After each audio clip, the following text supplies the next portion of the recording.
I love that.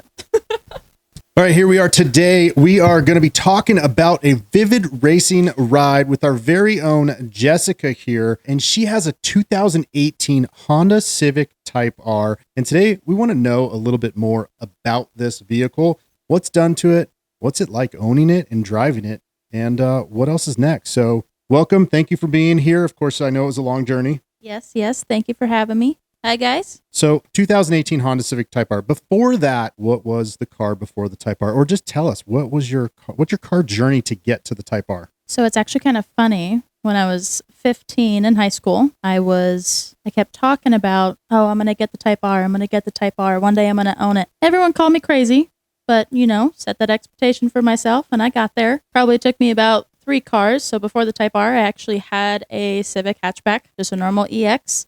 What year was this? This was a 2020. Okay. So it had all the fancy smancy features that the Type-R does not have, unfortunately. Did you put a Type-R wing on it? No, I'm not like that. Did you put a red Honda badge on it? I did.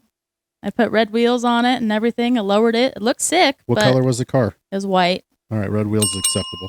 Yes, but it wasn't the Type-R. Okay. So kept pushing myself, and it would be 2 years in August. Okay, so 2020 Honda Civic EX. Yep. That's the 1.5T? Yep. Okay, and then we went to the 2018 Type-R. Yes. Has it always been Hondas? I did have a Nissan. Was that like the we most? Don't want to talk was that about the biggest that. mistake? Was it a Versa? It was a Sentra. No, that's like the bastard child of like a Civic, isn't it? Yeah. Hey, that was the car when I first turned 18. I wanted to get my own car, kind of do my own thing. So that was the first car. So now with the Civic Type-R, so it's an 18, so you didn't buy it brand new. No. How did you come across this? I actually live in Mesa. I had to travel to Tucson to get it. Took me about 2 hours to drive there. It was the best deal that I could find. Let's just go right into what makes this car uniquely yours. So as we see, it's wrapped blue, kind of like my shoes. What's that color? What's the wrap? Is it like one of those Inozec things, or what is it? No, I got it off of, can we shout out people Etsy? on here? No. Wish? No. Temu? I don't know. You can shout out whoever you want. Okay. I got it off of Vinyl Frog. Yay! It was like a Silver Lake Who shouts out Vinyl Frog?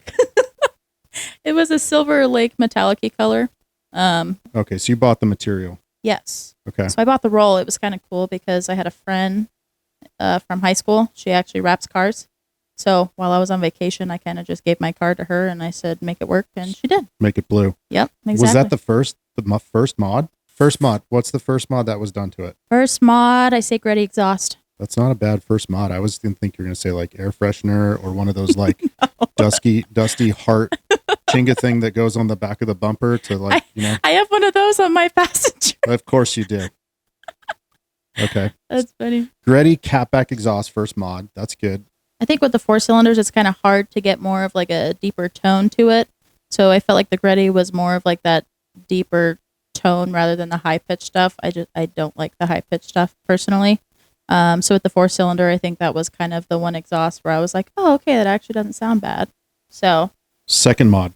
I think I went PRL Intake. A who? PRL Oh, I Intake. thought you said Carol. I was like, I didn't know there was some chicks making intakes. Carol, That's hang on. interesting. Yeah. Carol makes a lot of stuff. Oh boy. PRL Intake. Okay, PRL staple. A lot of people do it. Yeah. Why not like Goretti or HKS or another one of those? Why PRL? Personally, I feel like in the Honda world, or like as I was researching it more and more, I think PRL was more known. They had a lot more reviews, positive reviews. So you're a researcher? You actually read stuff? You don't just buy based upon this looks different, this looks a certain way? Yeah. So you got the exhaust, you got the intake, or is it still stock looking? What is this? What is the color of the car? So underneath it's actually black. Oh. And nobody ever thinks that. They're like, well, you went with like a bold color. And I'm like, well, kind of had to stand out a little bit, Let's get to the wheels then. Okay. What's your dream wheel to put on it? Or are those the dream wheel? I don't really have the dream wheel. Not yet. I'm digging the white. Obviously, I feel like working here is kind of opening a whole new kind of world for me in a good way. I think that car needs like, what are those old? I'm gonna get hate for this, but they're like it's almost like the spoon wheel, right? It's this thick, fat 5-spoke wheel, but then has like a lip to it.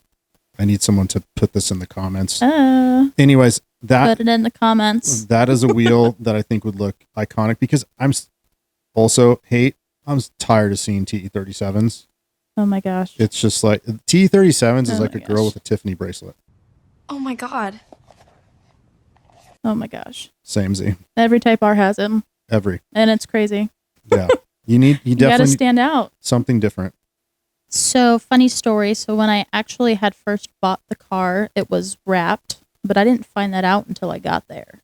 You tell me the car was wrapped black and you unwrapped it and it was still black? Well, no, the car was wrapped white. Okay. But I'm here. I'm listening. Yes. So from the pictures, because I originally had wanted the championship white. That was like my dream color, had to have it. But yeah, so it was wrapped. Like I said, I had thought it was championship white. So I was like, oh my God, it was perfect.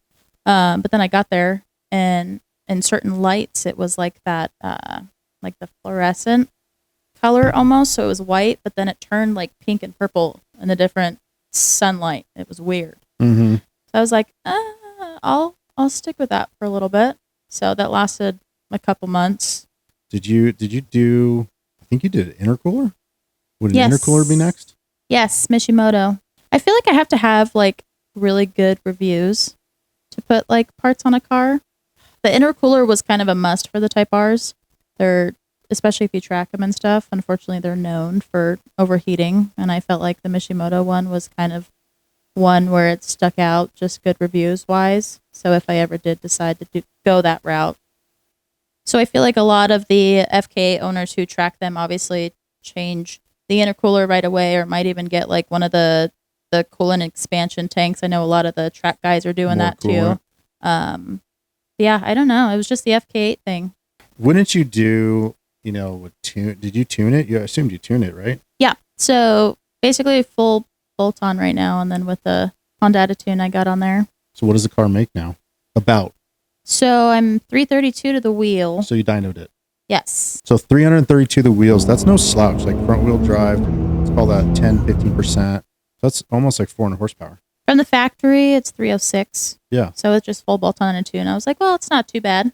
Does it have torque? Does a lot of torque steer? Oh, yeah.